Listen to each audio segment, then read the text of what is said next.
सैलानी बाबा यात्रेसाठी विशेष पोलीस बंदोबस्त, होळी उत्सवात नारळ टाका कापड नाही। बुलढाणा जिल्ह्यातील प्रसिद्ध सैलानी बाबा तीर्थस्थळावर होळी समारंभाची तयारी सुरू आहे। यावर्षी होळी समारंभाची सुरुवात 13 मार्च रोजी दुपारी 3 वाजता होणार आहे।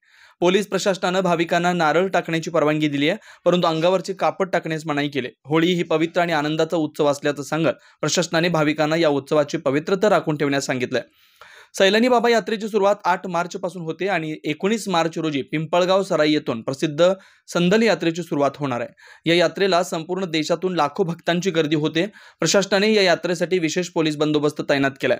ग्रामीण पोलीस अधीक्षक विश्व पानसरे यांच्या मार्गदर्शनाखाली 35 पोलीस अधिकारी, 310 पोलीस कर्मचारी, 60 वाहतूक पोलीस कर्मचारी आणि 200 होमगार्ड कार्यरत राहणार आहेत। यात्रेदरम्यान समाजकंटकांवर विशेष लक्ष ठेवण्यात येणार आहे। महिला व पुरुष पोलीस कर्मचाऱ्यांची पथकं पहिल्यांदा नेमण्यात आली आहेत।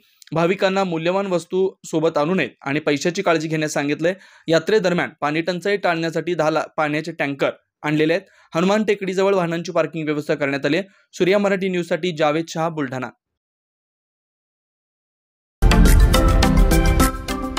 महाराष्ट्रातील महत्त्वाच्या व ताज्या घडामोडी जाणून घेण्यासाठी आजच आमच्या सूर्या मराठी न्यूज चॅनलला सबस्क्राइब करा आणि बेल आयकॉन प्रेस करा।